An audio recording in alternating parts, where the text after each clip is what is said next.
अब पढ़ेंगे हम क्रॉस इलास्टिसिटी ऑफ डिमांड के बारे में। Cross elasticity of demand is a measure of change in quantity demand of good Y.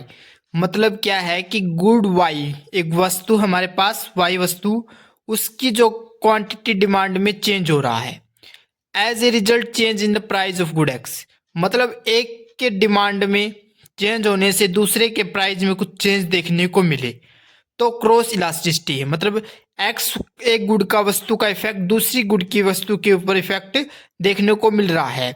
ये बर्गसन और लिब्स्पे ने इसे डेफिनेशन दी थी क्रॉस इलास्टिसिटी ऑफ डिमांड की।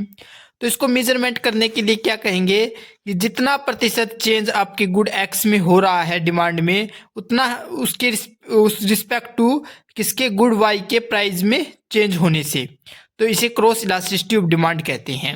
जैसे इसका फॉर्मूला है E C equal to price of Y good with respect to quantity of good X into में change in quantity X with respect to change in price Y. तो यही चीज़ इसमें यहाँ पर भी लिखी हुई है मैंने। तो ये पूरा फॉर्मूला इस तरीके से बनता है। तो इसकी 3 टाइप की डिग्री देखने को मिलती है। एक तो positive, when good are substitute, जब गुड क्या है एक दूसरे की जगह बदल सकते हैं हम। देन तब क्या होगा, जो एक given percentage rise in the price of good, एक गिवन परसेंटेज राइज प्राइस में देखने को मिलेगा, जो given percentage increase in demand of the substitute. मतलब जैसे कि टी एंड कॉफ़ी है, अगर टी की डिमांड बढ़ गई तो मतलब क्या है, टी की डिमांड बढ़ रही है। क्यों बढ़ रही है? क्योंकि कॉफ़ी के प्राइस बढ़ गए हैं। तो एक प्रकार का कैसा रिलेशन देखने को मिला कि कॉफ़ी के प्राइस बढ़ने से टी की डिमांड बढ़ी है। तो एक प्रकार का पॉजिटिव रिलेशनशिप नहीं देखने को मिला। एक का प्राइस बढ़ रहा है और उसके प्राइस बढ़ने के कारण उसकी दूसरी गुड की डिमांड बढ़ रही है। तो इस क्योंकि एक दूसरे के सब्स्टिट्यूट है, क्योंकि कॉफ़ी अब खरीदना कोई चाह नहीं रहा क्योंकि प्राइस बढ़ गए हैं, और चाह को ले रहे हैं क्योंकि चाह सस्ती है। तो इसलिए काम इस पॉजिटिव रिलेशनशिप देखने को मिलता है। तो ये जो इस तरीके का रिलेशनशिप होता है उसे हम ग्रेटर देन यूनिटी कहते हैं। तो जो इसका जो स्लोप है वो अपवर्ड की तरफ जाता है, लेफ्ट टू राइट की तरफ। इसका मतलब है कि प्राइस ऑफ वाई गुड में बढ़ रहा है तो एक्स गुड के डिमांड बढ़ रही है। जैसे कि सिंबल देख सकते हैं हम, ओ एक्स पे क्वांटिटी दी हुई है, ओ वाई पे प्राइस दिया हुआ है, पी हमारा प्राइस है तो क्वांटिटी इतनी है। और अगर उस गुड की जो है कॉफ़ी के जैसे प्राइस बढ़ गए तो क्या है, चाह की डिमांड बढ़ गई, Q1 तक हो गई। ये एक प्रकार का पॉजिटिव है। DC ये पॉजिटिव क्रॉस इलास्टिसिटी दिखा रहा है। इसे E1 तक शिफ्ट होते हुए हम देख सकते हैं। अब नेगेटिव रिलेशनशिप भी देखने को मिलता है। Proportionate rise in the price of one lead to proportional fall in demand for other. मतलब क्या है कि अब क्या होता है कि एक का प्राइस बढ़ने से दूसरे की डिमांड कम हो रही है। जैसे कि कंप्लीमेंट्री गुड्स, जैसे कि अगर पेट्रोल के दाम बढ़ गए हैं, कार की डिमांड कम हो रही है क्योंकि लोग सोचते हैं कि ट्रांसपोर्ट कर लेंगे इससे अच्छा, तो क्योंकि ट्रांसपोर्ट सस्ता पड़ रहा है पेट्रोल से तो हम अपनी गाड़ी क्यों खरीद कर ले आए। तो इस तरीके की जो रिलेशनशिप है उसमें हम जो इलास्टिसिटी है वो नेगेटिव देखने को मिलती है, इसलिए नेगेटिव सिंबल के द्वारा देखने को मिलता है। जैसे कि ये जो फिगर है इसमें क्वांटिटी ऑफ एक्स गुड है और इसमें प्राइस ऑफ वाई गुड है। प्राइस ऑफ वाई गुड का पी से P1 तक हो गया, तो जो डिमांड थी वो Q1 आ गई। मतलब डिमांड क्या हुई, कम हो गई कि मतलब वाई गुड के प्राइस बढ़ने से एक्स गुड की डिमांड कम हो रही है। इस तरीके के रिलेशनशिप नेगेटिव क्रॉस इलास्टिसिटी के थ्रू देख सकते हैं हम। तो जैसे कि इसमें देखने को प्राइस बढ़ गया वाई का तो डिमांड बढ़ गई, एक्स की कम हो गई। तो अब zero cross elasticity of demand भी देखने को मिलती है when two goods are not related to each other, जब दो गुड्स एक दूसरे से रिलेटेड नहीं होती। For example, rise is the price of wheat and have no effect of the demand for the shoes, their cross elasticity of demand will be called zero. मतलब क्या होता है कि दो गुड के बीच में कोई रिलेशनशिप नहीं देखने को मिलता। जैसे कि आपका शूज और जो गेहूं है उनके बीच में कोई व्हीट और शूज उसके बीच में कोई रिलेशनशिप नहीं है। तो उसमें क्या होता है कि चाहे व्हीट का दाम कितना बढ़ जाए चाहे शूज का दाम कितना बढ़ जाए, उसका एक दूसरे गुड्स के ऊपर थोड़ी इफेक्ट पड़ता है। तो इससे हम कहते हैं zero cross elasticity of demand. देख सकते हैं हमने 3 कंसेप्ट समझे थे। एक तो हमने प्राइस इलास्टिसिटी ऑफ डिमांड समझ लिया, इनकम इलास्टिसिटी ऑफ डिमांड समझ लिया, क्रॉस इलास्टिसिटी ऑफ डिमांड समझ लिया। अब हम जो तीनों के जो बात है इलास्टिसिटी की, तो उसका यूज किस प्रकार से किया जाता है। तो price determination helps firm what price to charge, कि ये सहायता करता है कि व्हाट प्राइस टू चार्ज मतलब किस प्राइस पर चार्ज किया जाए। इफ डिमांड इज इलास्टिक, अगर डिमांड इलास्टिक है तो मतलब क्या है, वन से ज़्यादा है तो लोअरिंग जो प्राइस इंक्रीज टोटल रिवेन्यू, मतलब क्या है, प्राइस कम होगा और टोटल रिवेन्यू बढ़ेगी। अगर डिमांड इज इलास्टिक है, डिमांड को बदला जा सकता है। अगर डिमांड को बदला नहीं जा सकता तो राइजिंग प्राइस मतलब प्राइस बढ़ जाएंगे जिससे इंक्रीज होगा टोटल रिवेन्यू। तो ये प्राइस डिटर्मिनेशन में काम आता है। टैक्सेशन पॉलिसी, गवर्नमेंट यूज करती है इलास्टिसिटी को डिसाइड करने में कि विच गुड, किस गुड पर मतलब टैक्स लगाना चाहिए, किस पे नहीं लगाना चाहिए।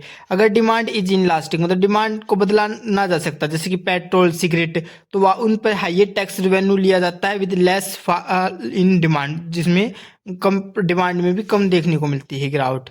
मतलब देख क्या कह सकते, अगर जैसे डिमांड इज इलास्टिक हो तो हाइयर टैक्स रिड्यूस, अगर देखो डिमांड क्या है, डिमांड को बदला जा सकता है तो डिमांड चेंज हो जाएगी, तो जो टैक्स लगाना होता है वो उसको कम करना पड़ेगा ताकि डिमांड बनी रहे, इसलिए सरकार को लेस रेवेन्यू मिलता है।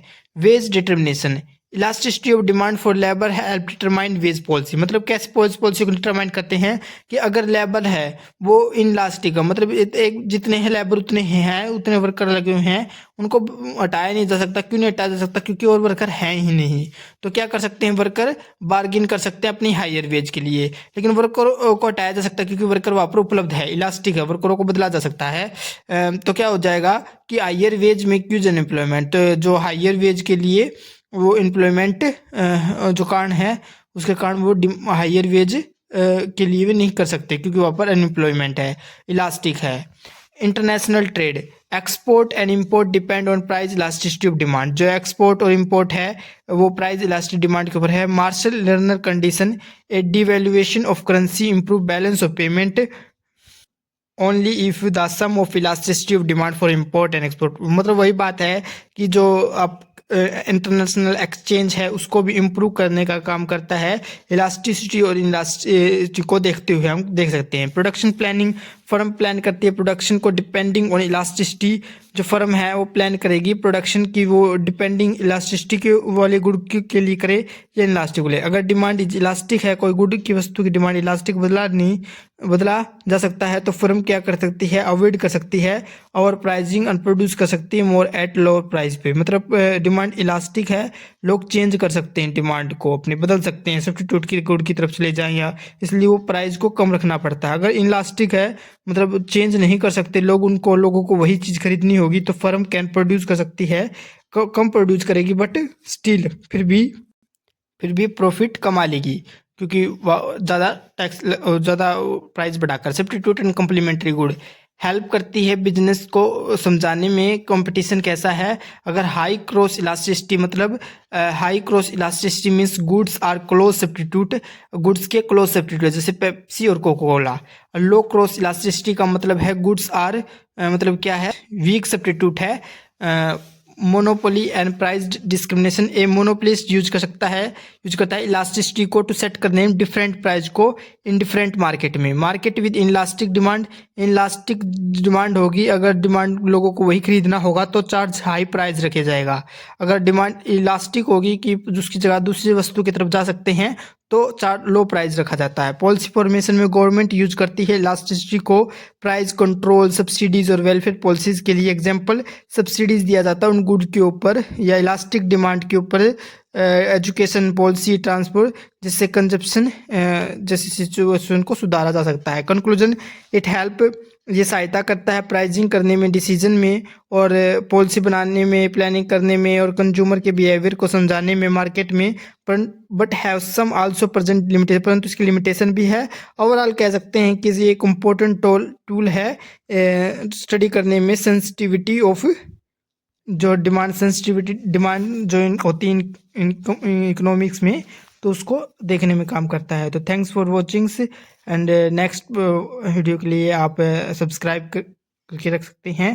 Thanks for watching and you also join Telegram, description में लिंक दी हुई है, आपको PDF मिल जाएगी, इसकी वहाँ पर ज्वाइन कर लेना।